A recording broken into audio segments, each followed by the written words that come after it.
Hai, Assalamualaikum warahmatullahi wabarakatuh. Jumpa lagi guys bersama channel Sahabat Mas. Pada kesempatan kali ini kita akan bincang-bincang mengenai pertanyaan seputar investasi emas. Pertanyaan-pertanyaan ini kami peroleh dari grup-grup di Facebook ya, mengenai investasi emas. Pertanyaan-pertanyaan ini sering muncul dan ditanyakan berulang-ulang. Mungkin bisa membantu ya guys. Yang pertama, di mana membeli emas batangan ya? Emas batangan ada dua, yang emas batangan Antam dan emas batangan UBS sih. Itu yang terkenal ya. Dan masih banyak lagi emas batangan ya.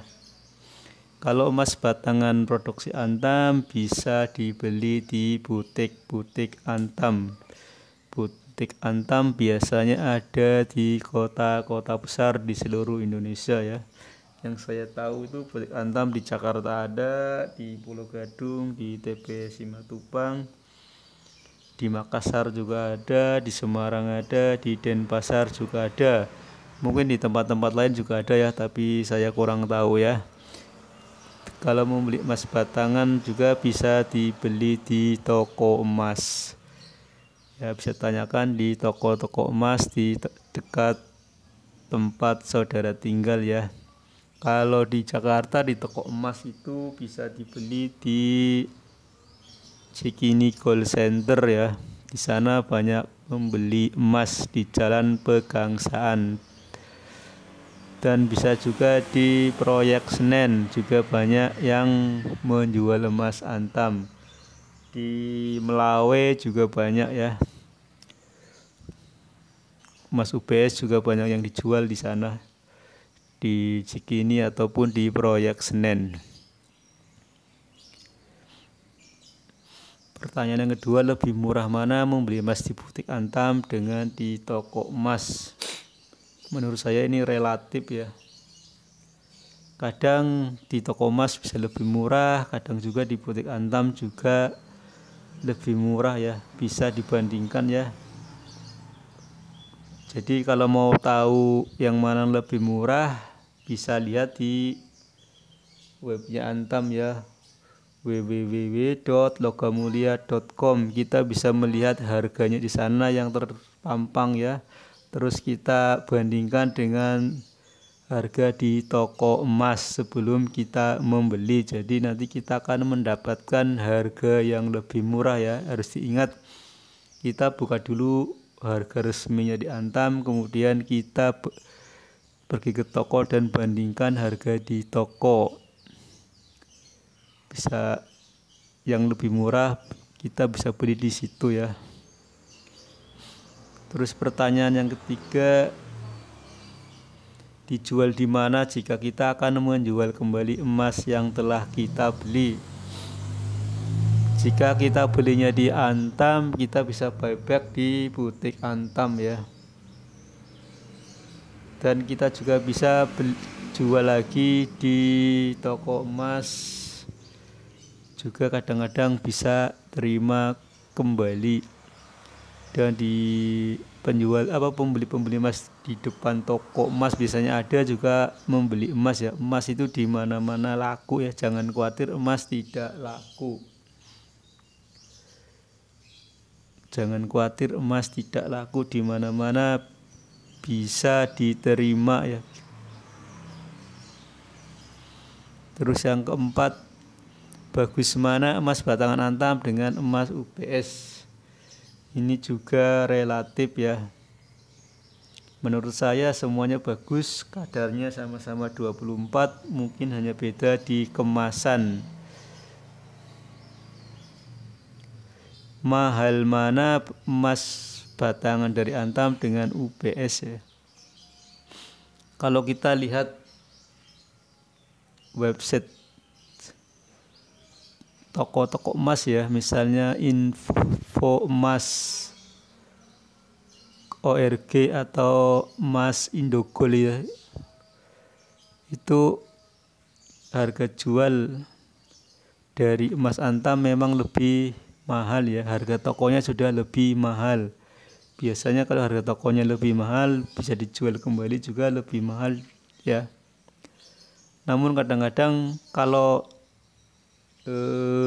kemasannya rusak, harganya akan menjadi sama ya.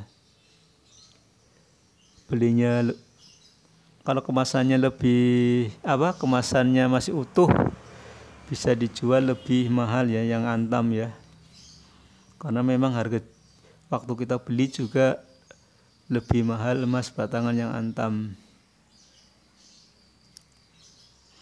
Pertanyaan yang keenam, apa keunggulan emas fisik dibanding tabungan emas?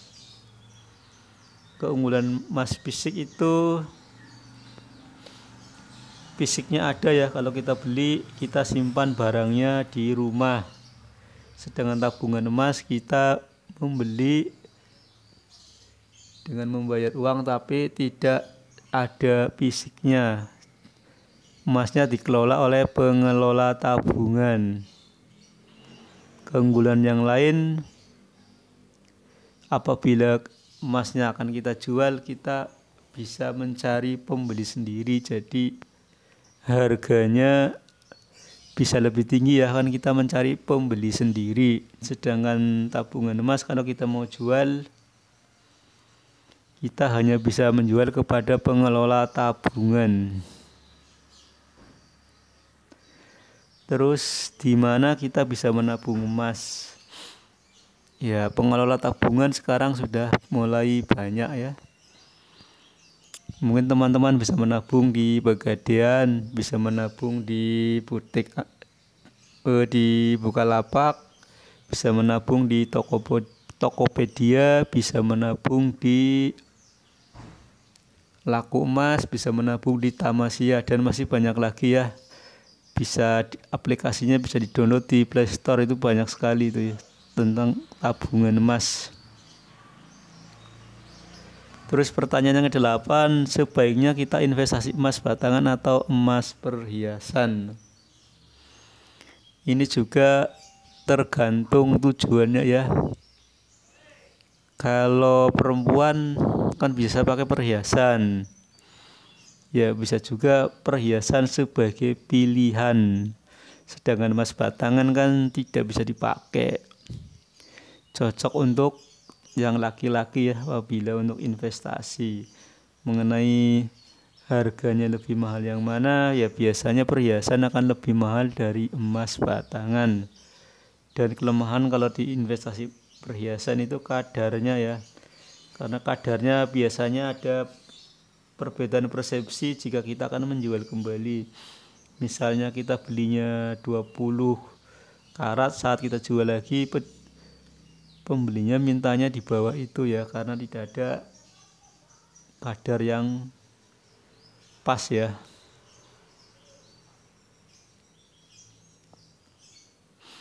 Kapan saat yang tepat untuk membeli dan menjual emas?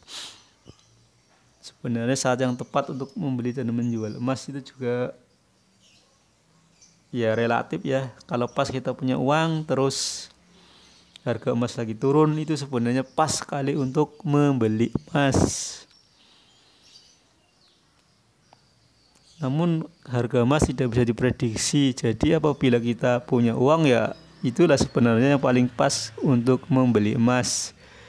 Dan yang tepat untuk menjual emas ya saat kita tidak mempunyai uang sama sekali ya, itu saat yang tepat untuk menjual emas ya guys.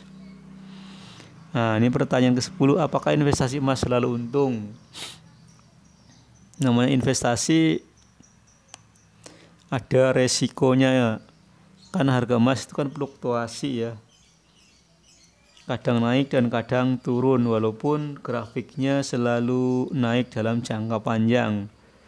Kalau kita beli sekarang, beberapa minggu ke depan dijual lagi ya jelas akan rugi karena ada selisih antara harga jual dan harga belinya ya guys. Terus apabila emas lagi pas turun, kita butuh uang ya kita jual, rugi ya guys. Jadi kita investasi emas itu ada untung dan ada ruginya, karena namanya juga investasi, tidak melulu untung. Pertanyaan yang ke-11, bagaimana cara menguji kadar emas? Ya, ini sebenarnya panjang sekali kalau dijelaskan ya, cara menguji kadar emas. Cara menguji kadar emas biasanya yang umum itu ada 3 ya. Yang pertama dengan uji gosok, itu yang ditetesi dengan air zat kimia ya, atau air uji emas atau zat kimia. Dan yang kedua dengan berat jenis ya, kan semua benda mempunyai berat jenis yang berbeda-beda. Misalnya emas 21 karat, emas 22 karat, emas 23 karat, emas 24 karat, itu berat jenisnya yang berbeda-beda. Dalam pengujian emas ini harus mempunyai jam terbang yang tinggi ya, maksudnya keseringan menguji kita akan terlatih ya dalam menentukan kadar emas. Kalau 1 hari 2 hari kita belajar menguji kadar emas ya belum akurat ya guys. Terus yang ketiga, menguji kadar emas bisa dengan gold tester, namun alat ini cukup mahal jadi jarang dipakai. Dan alat ini juga mengujinya di bagian luar saja ya guys. Jadi kadang-kadang luarnya emas, dalamnya tidak emas, tidak bisa terdeteksi. Ya, yang akurat menguji emas itu dengan teknik tadi ya, gabungan teknik tadi seperti uji gosok yang ditetesi zat kimia dan berat jenis ya, harus dua-duanya saling melengkapi. Kalau salah satunya kadang-kadang ya palsu juga. Nah, pertanyaan yang ke-12, bagaimana cara menjual emas agar mendapatkan harga yang tinggi? Saat kita menjual emas sering dipermainkan oleh toko emas ya guys, kadang-kadang. Untuk menjual emas, untuk memperoleh harga tinggi, tentunya kita harus membandingkan harga di toko yang satu dengan di toko yang lain. Jangan sampai kita menjual emas hanya terpaku pada satu toko dan langsung dilepas begitu saja. Kita bandingkan harga mau terima emas berapa ya. Misalnya di toko A berani 830, di toko B 835. Nah, kita jualnya di toko B saja ya guys. Jadi kalau mau menjual emas dengan harga yang tinggi ya kita harus membandingkan harga-harga di tempat-tempat yang kita akan mau jual emasnya. Nah, ini pertanyaan yang ke-13, untung mana deposito atau membeli emas? Deposito biasanya bunganya hanya sekitar 5,5% setahun ya guys. Dan dari 5,5% ada pajak bunganya 20%, jadi potongannya banyak ya guys. Ada biaya metre dan waktunya harus pas uangnya. Kalau mau kita ambil, misalnya kita deposito 3 bulan ya, 3 bulan kita harus ambil ya. Kalau kurang dari 3 bulan akan kena penalti. Jadi kelemahan di deposito juga banyak ya guys. Namun kalau kita mau beli emas, sewaktu-waktu kita butuh duit bisa langsung dijual. Dan biasanya kenaikan umumnya 1 tahun bisa 15%. Saya kira lebih untung membeli emas daripada deposito, karena deposito bunganya ya paling sekitar 5,5%, nanti dipotong pajak 20%. Nah, pertanyaan yang ke-14, apakah emas putih berbeda dengan platina? Ya, biasanya banyak orang menyangka bahwa emas putih adalah platina. Ini sebenarnya berbeda ya guys. Emas putih itu ya emas, platina ya platina. Emas putih biasanya bukan emas murni ya, tapi emas Umumnya emas putih itu 18 karat dan 16 karat, yaitu emas ya dibuat dari emas biasa, emas kuning ya, dicampur dengan logam yang warnanya putih dengan campuran komposisi tertentu sehingga membentuk warna putih, misalnya dicampur perak dan dicampur seng atau nikel ya guys. Sedangkan platina adalah unsur murni. Nah, ini pertanyaan terakhir. Mahal mana platina dengan emas putih? Ya, sepanjang kita tahu kalau platina itu harga belinya itu bisa lebih mahal ya guys. Nah, tetapi kalau kita mau jual kembali susah karena tidak ada pembelinya.